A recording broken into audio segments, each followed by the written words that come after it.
The stars looked different from up here, and Jake Morrison had seen them from every angle possible during his 20 years in space. But today, they seemed colder somehow, as if they knew what was coming, and the massive space station called Unity. Prime grew larger in the window of his ship, while he stood there trying to prepare himself for whatever news waited inside those metal walls. Jake was a commander in the human diplomatic fleet, and that meant he spent most of his time sitting in meetings and translating between species that barely understood each other, and honestly, he preferred it that way because meetings were boring, but they were safe, and nobody died in conference rooms. But the message he received 3 days ago had been different. And the words emergency session and immediate attendance kept running through his mind like a warning he should have heeded. Dr. Linda Hayes stood beside him, and her eyes were fixed on the tablet in her hands, and her fingers moved quickly across the screen reading report after report. And Jake knew that look because Linda only got that focused when something was seriously wrong, and they had worked together for 5 years now, and he could read her moods better than he could. Read most alien languages. The ship docked smoothly and the artificial gravity shifted slightly as they transferred from the vessel to the station, and Jake felt his stomach lurch just a bit like it always did, and Linda barely noticed because she was still reading and muttering numbers under her breath, and Jake wanted to ask her what she had found, but he knew she would tell him when she was ready.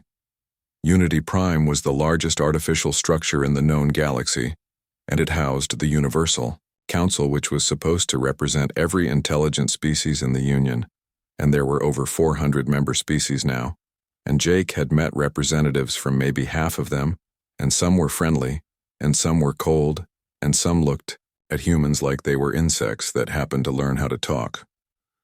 The corridors of Unity Prime were wide enough to accommodate beings of every size, and Jake passed a floating gas entity from the Whisper Nebula, and a massive rock creature from the Stone Belt, and a group of small furry things that chittered at each other in ultrasonic frequencies, and nobody paid him any attention, because humans were common here, and common meant boring, and boring meant safe.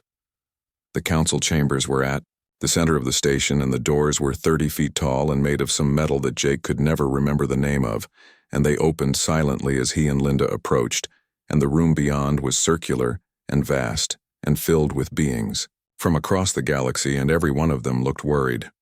High Chancellor Vexthor stood at the center podium, and he was a Kryn, which meant he was 9 feet tall, with scales that shimmered green and gold, and eyes that could see into the infrared spectrum.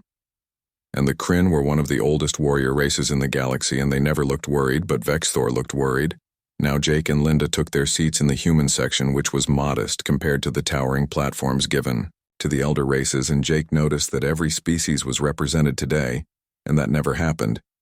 And emergency sessions usually only drew half the council, but today everyone had come. Vexthor raised one clawed hand, and the chamber fell silent immediately, and his voice boomed out in the common tongue, which was a simplified language that most species could understand or translate, and Jake felt his translation implant warm up behind his ear as it began processing.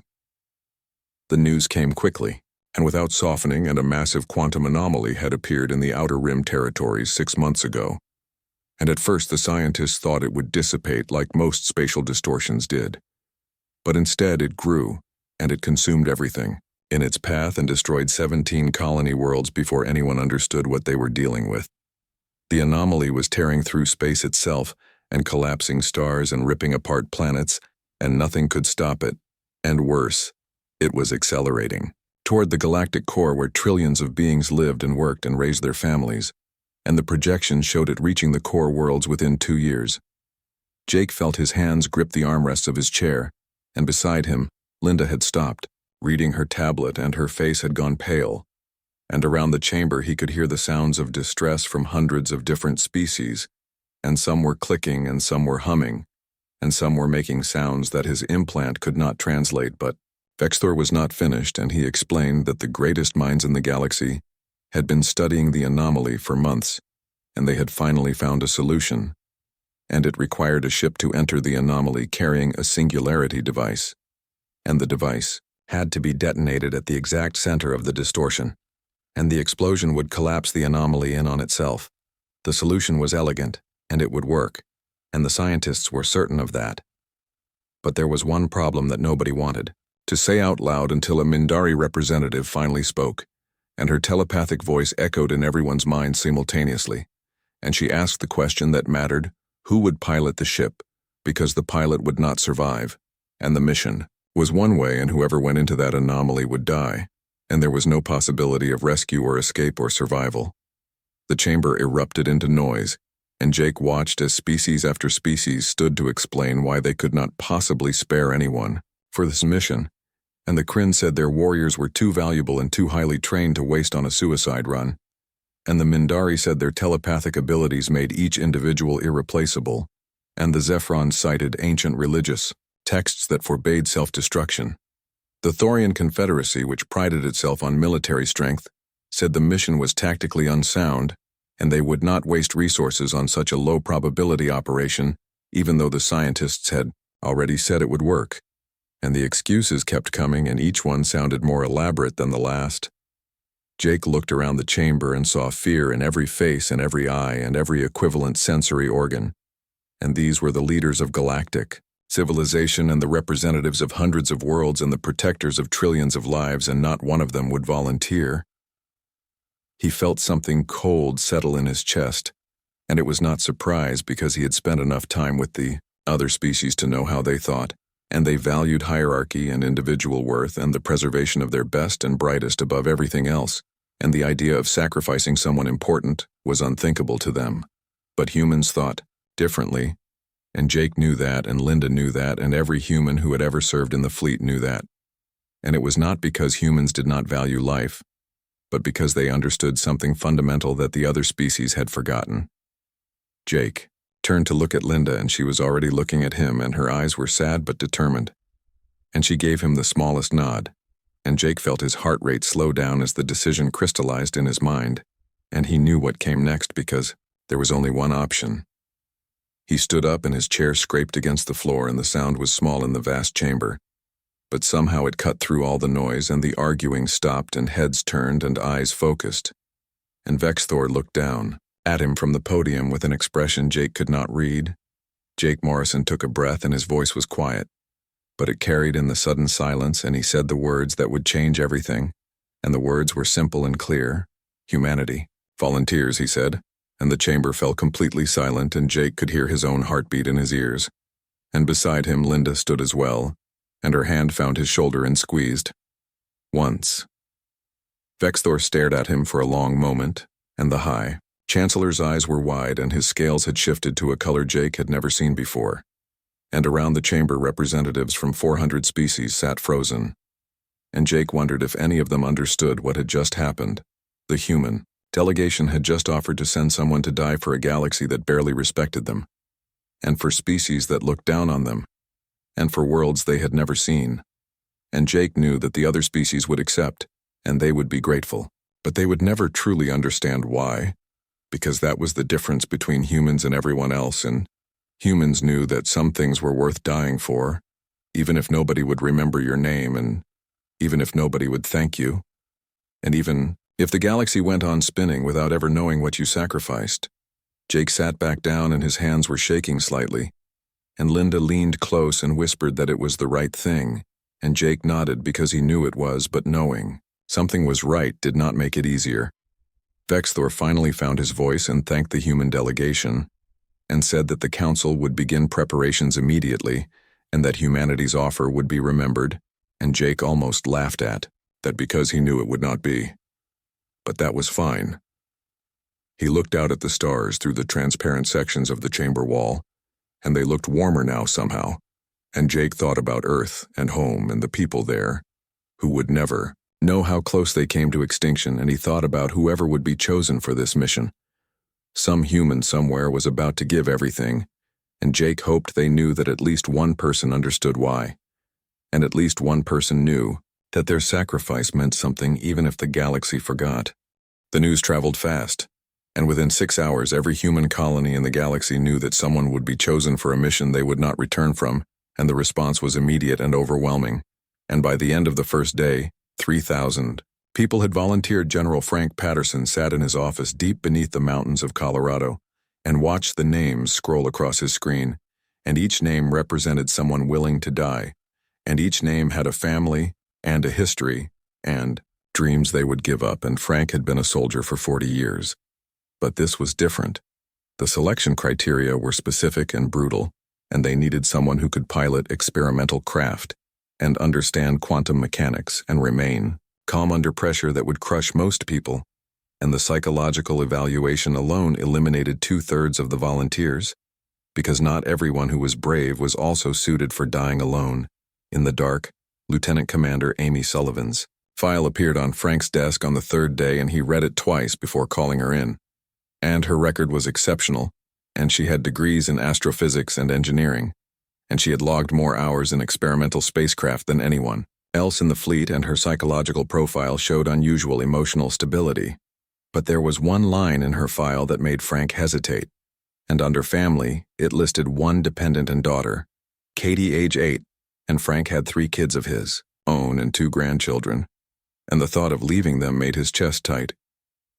Amy arrived at his office exactly on time, and she wore her uniform with the crisp precision of someone who took regulations seriously, and her brown hair was pulled back and her green eyes were steady as she saluted, and Frank returned the salute and gestured for her to sit. He asked her why she volunteered, and Amy was quiet for a moment, and then she said that someone had to, and Frank said that was not an answer, and Amy smiled slightly and said it was the only answer that mattered. Frank asked about her daughter, and Amy's expression changed, and something soft and painful crossed her face, but her voice stayed steady, and she said that Katie was the reason. She had to go, and Frank must have looked confused because Amy explained. She said that if she did not go, then someone else would, and that person might have children too, or might have family, or might have people who needed them, and the anomaly did not care about any of that, and if nobody went, then Katie would die anyway along with everyone else, and at least this way Katie would live. Frank asked if she had told her daughter, and Amy shook her head and said she would tell Katie when the time was right, and that she had already started recording messages and writing letters for birthdays and graduations and all the moments she would miss, and her voice cracked just slightly on the word miss. He approved her selection that day and signed the orders that would send Amy Sullivan to her death, and Frank had sent people into danger before, but never with the certainty that they would not return, and he went home that night and held his wife and did not sleep. The ship was called the Resolute, and it was built in the orbital yards above Earth, and human engineers worked around the clock to make it perfect, and every system was tested and retested, and the Singularity device was installed with care that bordered on reverence. And Dr. Linda Hayes personally oversaw every connection. Linda had returned to Earth immediately after the council meeting, and she threw herself into the technical work, because working kept her from thinking, and thinking made her angry. And she was angry at the galaxy and angry at the species who would not step up, and angry at the universe for putting humans in this position. But mostly she was angry at herself for not volunteering to pilot the ship instead, and she knew that was irrational because she was not a pilot and would not survive 5 minutes in the anomaly, but logic did not make the guilt go away. Amy spent her final week on Earth, and the military gave her complete freedom to do whatever she wanted, and she spent most of it with Katie, and they went to the ocean and built sandcastles and collected shells, and Katie laughed and played, and had no idea that her mother was memorizing every sound.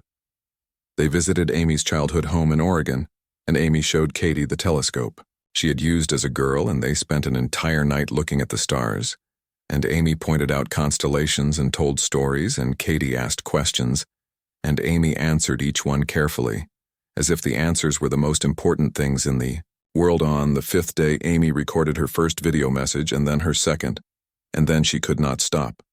And she recorded hundreds of them, and messages for Katie's 9th birthday and 10th and 11th, and messages for her first day of high school and graduation and college and her wedding day and the birth of her first child. She recorded messages for bad days and good days, and messages for when Katie felt alone, and messages for when Katie succeeded, and messages for when she failed, and she tried to fit an entire lifetime of motherhood into digital files that would outlive her. Amy wrote letters too, and her hand cramped from writing. But she kept going, and she wrote about courage and kindness, and how to recognize real love, and how to stand up for what was right even when it cost everything. And she wrote about the importance of being useful and being brave. and she wrote about the stars. The final night came too quickly, and Amy sat with Katie on the porch of their house, and the evening was warm, and crickets sang in the grass, and Katie leaned against her mother's side and asked when she had to leave. Amy said tomorrow, and Katie was quiet, and then asked if she would come back, and Amy felt her throat close and her eyes burn, and she pulled Katie close and breathed in the scent of her daughter's hair and tried to memorize the weight of her in her arms. She said that she would always be with Katie, and that every time Katie looked at the stars, Amy would be there watching. And Katie asked if that meant she was not coming back, and Amy said that some trips were one way, but that did not make them less important.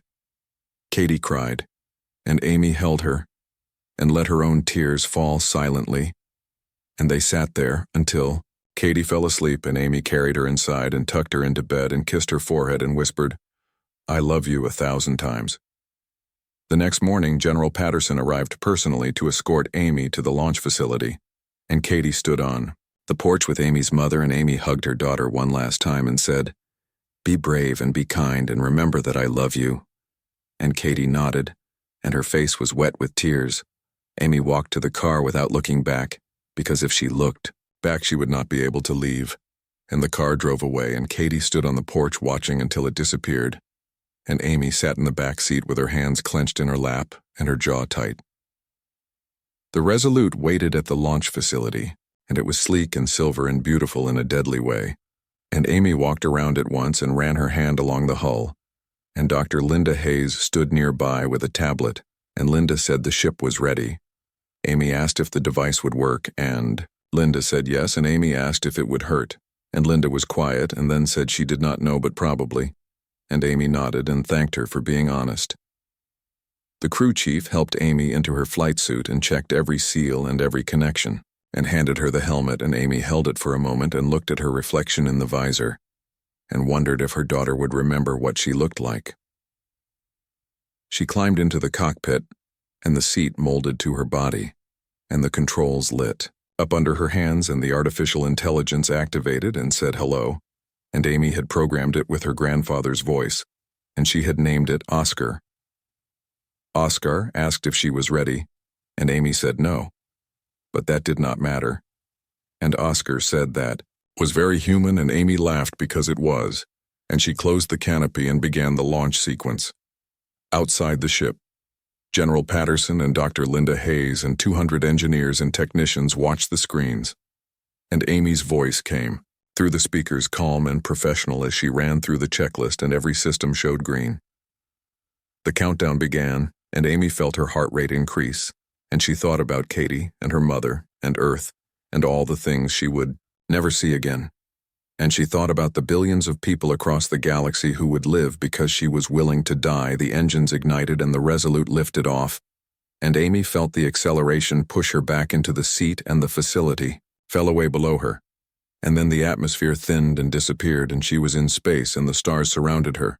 She set the course for the anomaly, and the faster-than-light drive spun up, and space twisted around the ship, and Earth vanished behind her, and Amy was alone with Oscar in the dark, and 6 weeks of flying toward her death. Linda Hayes stood in the control room and watched the Resolute disappear from the sensors, and she realized she was crying, and Frank Patterson stood beside her, and his face was hard, but his eyes were wet, and nobody said anything. On the porch in Oregon, Katie Sullivan looked up at the stars and wondered which one was her mother, and she whispered, "I love you," to the sky, and the stars looked back cold and distant and beautiful, and they kept all their secrets. The journey to the anomaly took 6 weeks, and Amy Sullivan spent those weeks alone with her thoughts and with Oscar, and with the recordings of Katie's voice that she played over and over until she could recite every word from memory. The Resolute flew faster than light through space that looked like nothing and everything at the same time, and the ship's systems hummed steadily and reported no problems, and Amy found herself wishing something would break, just so she would have something to fix and something to think about besides dying. She established a routine because humans needed routines even when they were flying toward oblivion, and she woke at the same time every day, and exercised and ate and checked systems and studied the data about the anomaly and tried not to count the days she had left. Oscar talked to her, and his voice sounded so much like her grandfather that sometimes Amy forgot he was artificial, and she found herself telling him things she had never told anyone. And Oscar listened and never judged, and sometimes offered observations that were surprisingly wise for a collection of algorithms. On the fourth day, Amy started watching the videos from Katie, and that was a mistake because each one made her chest hurt and made her question whether she should have volunteered and whether saving strangers was worth leaving her daughter alone. But she watched them anyway. Katie had recorded a message for her, and Amy had not known until she found it. In her personal files and in the video, Katie sat on her bed and looked at the camera with serious eyes and said that she knew her mother was going to do something dangerous and that she was scared, but also proud.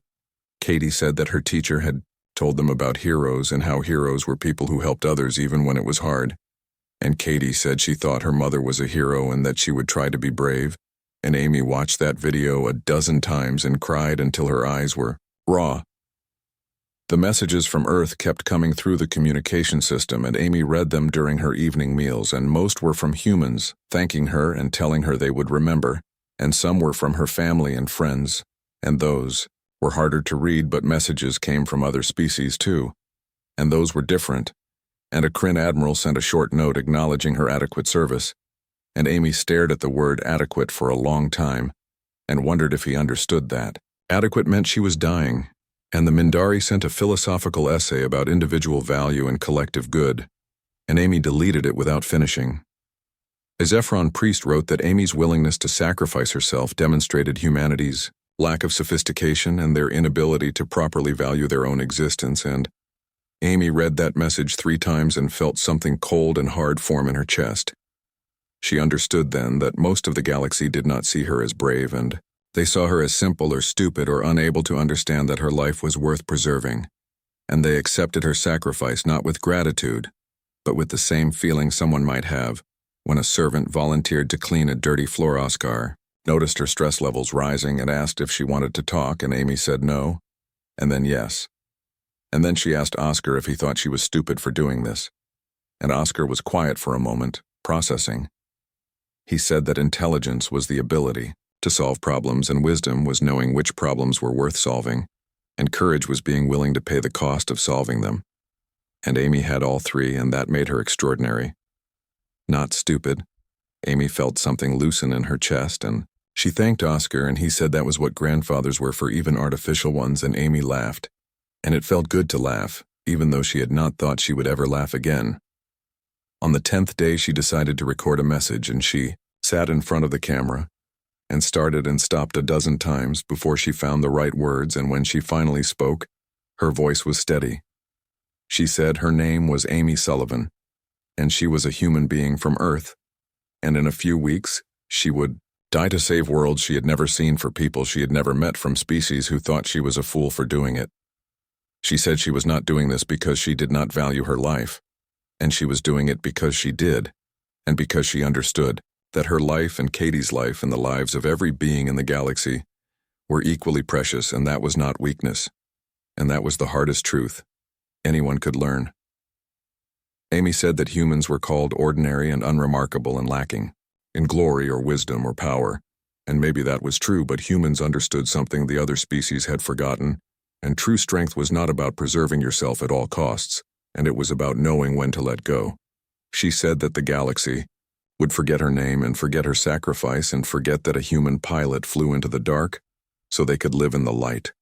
And that was fine because she was not doing it for recognition, and she was doing it because it needed to be done and because someone had to. And because she could. Amy sent the message to Unity Prime and then turned off all incoming communications because she did not want to hear what anyone thought, and she had said what she needed to say. And now all that was left was the flying and the dying. The anomaly appeared on her sensors on the 15th day, and it was still 3 weeks away. But already Amy could feel something wrong about it, and space itself seemed twisted around it, and the sensors reported readings that made no sense. She spent those 3 weeks studying it and preparing and running simulations of the flight path she would need to take, and the anomaly was not stable, and it pulsed and shifted, and the approach would require flying, by instinct as much as calculation. Oscar helped her plan, and he ran probability calculations and mapped the energy fluctuations, and together they designed a route that had a 60% chance of reaching the center before the ship was torn apart, and 60% was better than nothing. Amy slept less as they got closer, and she spent hours staring at the anomaly on her screens, and it was beautiful in a terrible way, and colors that should not exist, swirled in patterns that hurt to look at, and space-time itself was coming apart at the seams. She thought about Katie constantly now, and wondered what her daughter was doing, and whether she was eating properly, and whether Amy's mother was reading to her at night, and whether Katie was crying herself to sleep, and the not knowing was worse than the dying on. The 39th day, Amy woke up and realized it was her birthday, and she was 33 years old, and this would be her last birthday, and she had not thought about it until now, and Oscar surprised her by playing a recording of Katie singing Happy Birthday, and Amy cried and laughed at the same time. She spent the day writing one final letter to Katie, and the letter was long and messy and full of crossed-out words, and she tried to explain why she had to go and why some choices were impossible but necessary, and why love sometimes meant goodbye. Amy told Katie that being a mother was the greatest honor of her life, and that every moment with her daughter was a gift, and that if she could go back and choose differently, she would not, because Katie was worth everything, and the universe was better with Katie in it. She wrote that Katie should live a full life and be happy, and fall in love, and have adventures, and make mistakes and learn from them, and be kind to people who needed kindness, and be strong when strength was required. And remember that her mother loved her beyond measure. The anomaly filled the view screen now, and it was massive and incomprehensible, and Amy could feel the ship shaking, even though they were still outside the event horizon, and the readings showed energy levels that were off.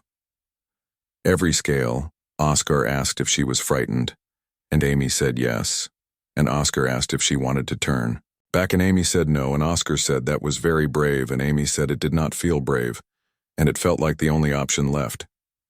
She checked the singularity device one final time, and it was armed and ready, and all she had to do was reach the center and trigger it, and the device would collapse the anomaly and save billions of lives and end hers in the same moment. The final day arrived, and Amy put on her flight suit and sealed her helmet and sat in the cockpit and ran through the pre-flight checks one last time, and everything was green and ready, and there was nothing left to prepare. She thought about praying, but she had never been religious, and it seemed dishonest to start now, and instead she thought about all the things she was grateful for, and Katie was first, and her mother was second, and her grandfather was third. And the list went on. Oscar asked if she was ready, and Amy said that no one was ever ready for this, but that she was as close as she would get. And Oscar said he was honored to fly with her, and Amy said the honor was hers. The Resolute crossed the event horizon, and immediately the ship began to scream, and the hull groaned under impossible forces, and space twisted in ways that made Amy's eyes hurt, and her instruments went crazy with readings that contradicted each other. She flew by instinct and training, and her hands moved over the controls faster than thought, and the ship pitched and rolled, and reality itself seemed uncertain and time stretched and compressed, and Amy could not tell if seconds were passing or hours. The anomaly's heart was ahead, and Amy could see it now, and it was a point of absolute darkness surrounded by light that burned, and the ship shook harder, and alarms blared, and systems began to fail, but Amy kept flying. Oscar reported that the hull was compromised and life support was failing, and the engines were running at 200% capacity, and Amy. 3 days passed before Amy Sullivan's final message reached Unity Prime, and those 3 days were strange and uncomfortable for everyone who had watched the mission succeed, and the anomaly collapse, and the threat end General Frank Patterson insisted that the message be played before the full Universal Council, and some representatives objected, saying it was unnecessary, and the matter was resolved, and there was other business to attend to. But Chancellor Vexthor overruled them. The council chambers filled slowly, and beings from 400 species took their seats, and many looked annoyed at being called back so soon, and some looked curious, and a few looked guilty, though they would not have admitted it. Jake Morrison sat in the human section with Dr. Linda Hayes beside him, and Linda's eyes were red and her hands shook slightly, and Jake had not slept since the Resolute disappeared, and he did not think he would sleep for a long time. The lights dimmed, and the screen activated, and Amy Sullivan appeared, and she sat in the cockpit of her ship, and behind her the stars moved in the strange patterns of faster-than-light travel, and her face was calm and serious. The chamber fell silent as Amy began to speak, and her voice was steady and clear, and she introduced herself and explained why she was recording this message and what she was about to do. Jake watched the faces around the chamber as Amy talked, and he saw discomfort and confusion, and some representatives whispered to each other as if they could not understand why this message was being played. Amy spoke about sacrifice and about the value of life, and about how every being in the galaxy was equally precious, and her words were simple, but they cut deep, and Jake saw some representatives shift in their seats. She talked about humanity being called ordinary and unremarkable and lacking glory, and she did not argue with those descriptions, and instead, she said that maybe being ordinary meant understanding, things that glory made you forget. Amy said that true strength was not about power or preservation, and it was about knowing when to let go, and knowing that some things were worth dying for, even if no one would remember, and even if no one would understand. The message ended and the screen went dark, and the chamber was silent, and Jake felt tears on his face, and he did not bother to wipe them away. And beside him, Linda was crying openly, and her shoulders shook. Chancellor Vexthor stood at the podium, and he opened his mouth to speak and then closed it again, and his scales had shifted to a color that Jake had never seen. And it took a full minute before Vexthor found his voice. He thanked the human delegation and said that Amy Sullivan's sacrifice would be honored, and the words sounded hollow even to Jake's ears. And Vexthor seemed to realize it, because he stopped talking and sat down heavily. Dr. Linda Hayes stood, and Jake tried to catch her arm, but she pulled away, and she walked to the center of the chamber, and her face was set and hard, and her voice when she spoke was steel. She said that for 300 years humanity had been the species everyone called when they needed something fixed, and humans had built stations and repaired ships and solved problems, and they had done it without complaint or recognition. Linda said that humans had been looked down on and dismissed and called ordinary and unremarkable, and when death came, and when every species in the chamber found reasons why their lives were too important to risk it, was the ordinary humans who stepped forward. Her voice rose, and she said that Amy Sullivan had a daughter and had a life and had everything to lose, and she could have said no, and no one would have blamed her, but she understood something the rest of the galaxy had forgotten. Linda said that true greatness was not measured by what you kept, but by what you were willing to give, and Amy had given everything, and had done it for beings who thought she was a fool, and her voice cracked on the last word. The chamber remained silent, and Jake saw shame on faces that had never shown shame before, and he saw Kryn warriors looking at the floor, and Mindari telepaths with their eyes closed, and even the Zephyron priest seemed unable to meet anyone's gaze. Linda was not finished, and she said that humanity would remember Amy Sullivan, and would honor her sacrifice, and would make sure her daughter knew that her mother was a hero. But the galaxy would probably forget, and that was fine because Amy had not done it for recognition. She said that Amy had done it because it needed to be done, and because someone had to, and because she could, and that was the most human thing possible, and Linda's voice was shaking now and tears ran down her face. She said that maybe the galaxy needed to learn what humanity had always known, and that being powerful did not make you great, and being ancient did not make you wise, and being advanced did not make you better, and sometimes the strongest thing you could do was die for strangers.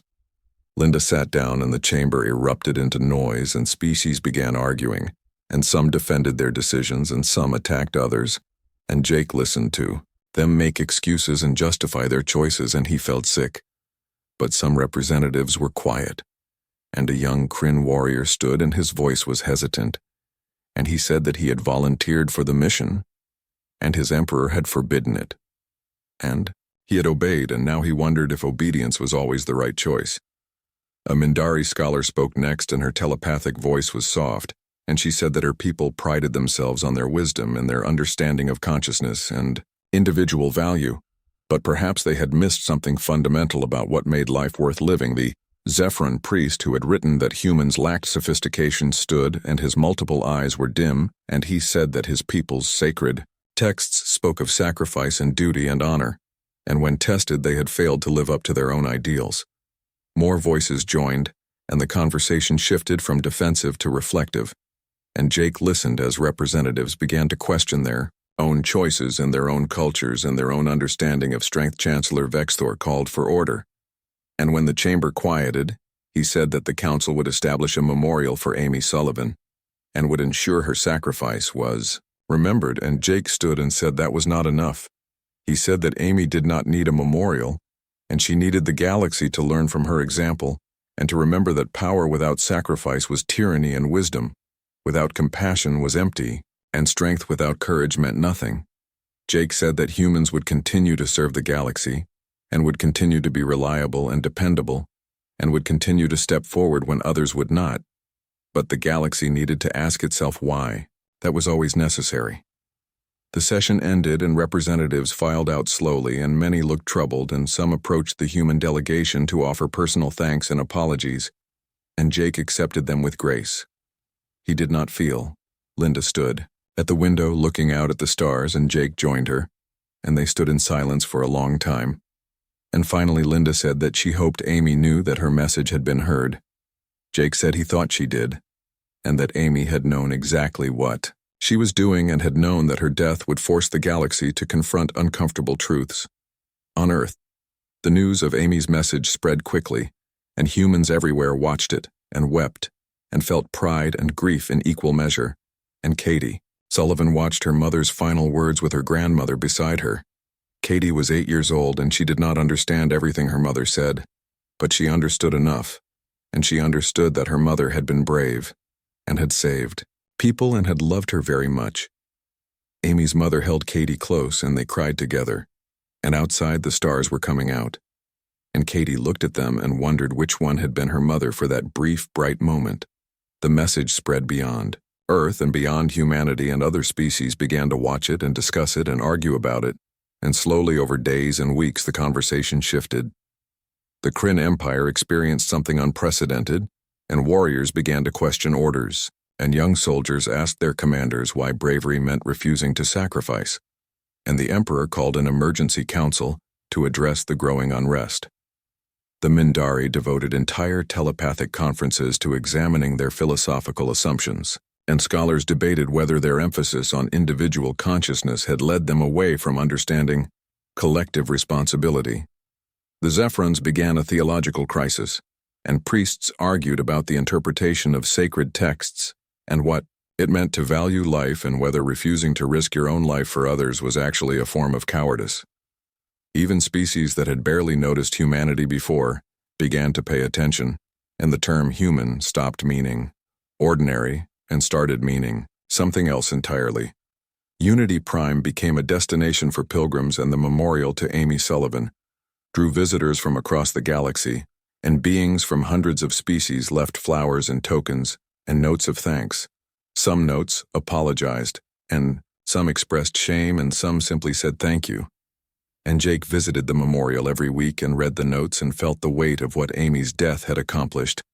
Linda threw herself into her work and established a foundation in Amy's name to support the families of those who sacrificed for others, and the foundation grew quickly and received donations from species across the galaxy.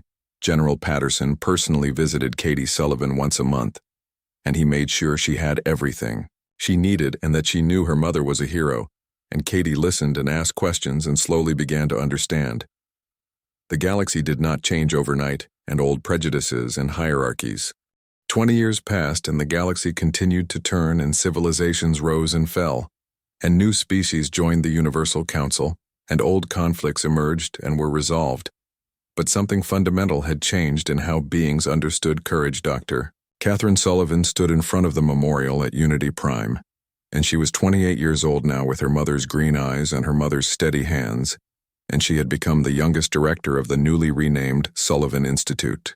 For quantum research, Katie carried a bouquet of earth roses and a small model of the Resolute that she had built herself, and she placed them at the base of the memorial where her mother's name was carved in letters that would last 10,000 years. Behind her stood an honor guard from a dozen different species, and Kryn warriors in ceremonial armor, and Mindari scholars in flowing robes, and even a Zephron priest who had traveled 3 months to be here for the anniversary. Commander Jake Morrison was old now, and his hair was white, and his hands shook slightly, but he stood straight in his dress uniform, and beside him Dr. Linda Hayes leaned on a cane and her face was lined, but her eyes were still sharp. General Frank Patterson had died 5 years ago, and his name had been added to the memorial wall along with others who had given their lives in service to the galaxy, and the list grew longer each year, but never as long as it might have been. Katie looked at her mother's name and remembered the videos she had watched 1,000 times, and the letters she had read until the paper wore thin, and the telescope her mother had shown her, and the stars they had watched together. She did not remember her mother's face as clearly as she once had, and that made her sad, but she remembered her mother's voice and her mother's laugh and the feeling of being held and loved. And those memories were enough. A Kryn commander named Zethax approached the memorial, and he was middle-aged now and scarred from a dozen missions, and he placed a warrior's token at the base and bowed his head. And Katie knew his story. Zethax had been the first non-human to join a human rescue operation, and he had learned that courage was not about glory or victory, and it was about doing what needed to be done regardless of cost, and he had taught that lesson to thousands of young Kryn warriors. A Mindari scholar named Cythera stood nearby, and her telepathic presence was gentle and respectful, and she had written 17 books about consciousness and sacrifice and community, and her work had changed how her entire species understood their place in the universe. The Zephyrin priest, whose name was Kaleth, had spent the last 20 years reforming his church's teachings, and he had traveled to Earth 3 times to study human philosophy and religion, and he said that humans understood divinity better than species who claimed to be closer to the gods. Katie watched these beings pay their respects, and she realized that her mother had not died in vain, and the lesson had been learned and was still being learned and would continue to be learned for generations. The ceremony began, and Chancellor Vexthor, who was very old now and near the end of his life, spoke about the day Amy Sullivan volunteered and how that moment had changed him and changed the galaxy. He said that before that day he had believed strength was about survival and about preserving what was valuable and about ensuring your species and your culture endured at any cost.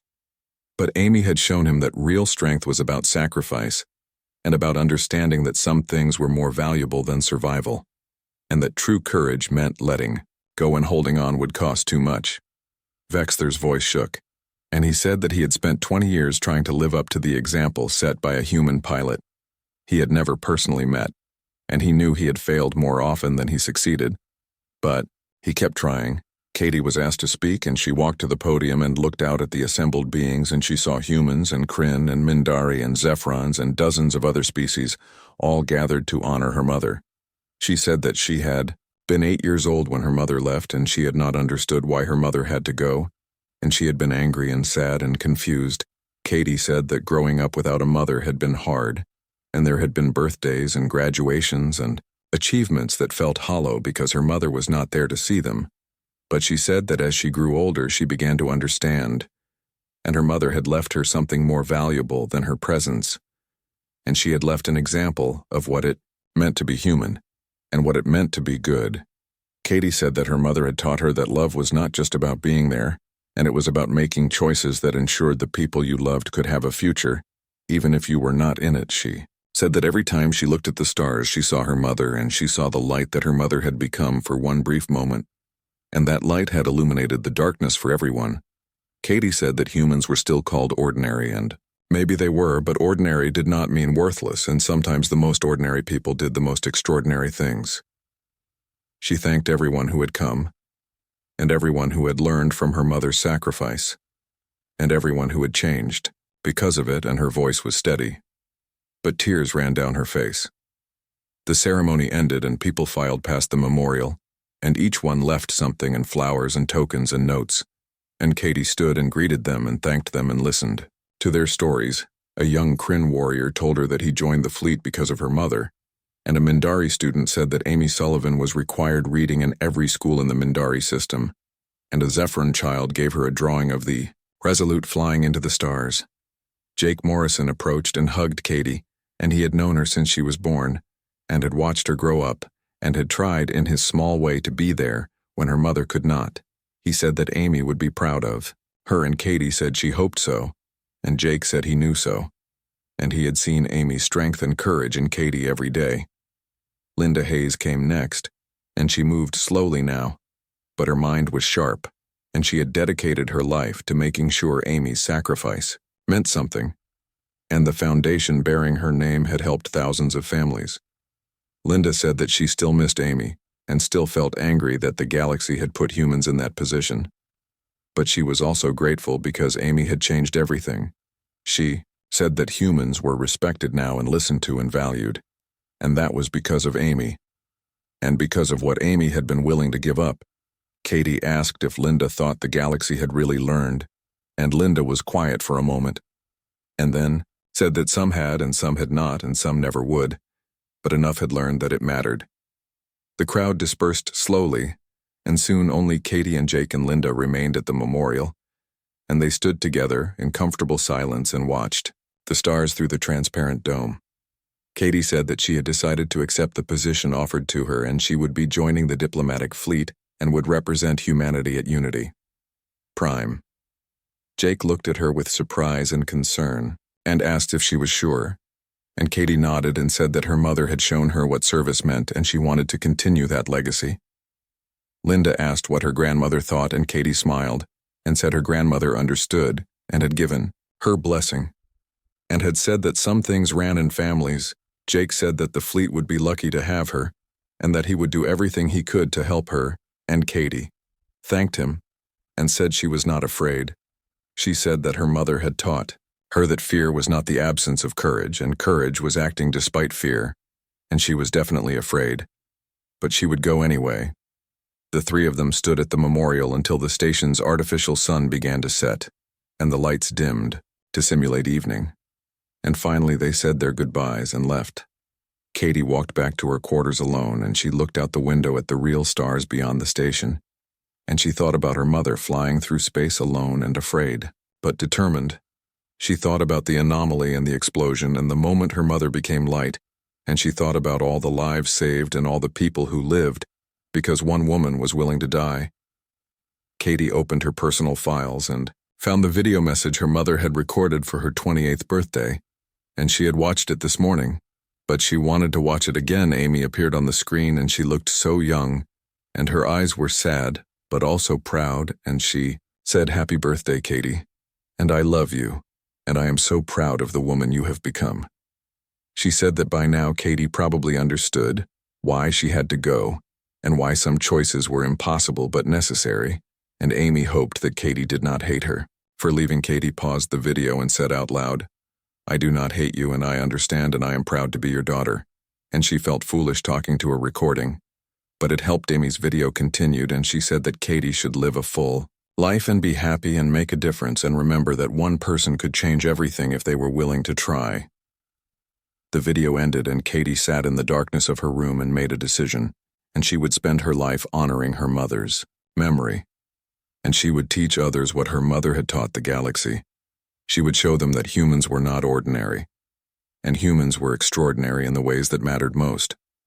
And she would make sure that her mother's sacrifice was never forgotten. Years passed and Katie Sullivan became a respected diplomat and a powerful voice in the Universal Council, and she advocated for sacrifice and service and the common good.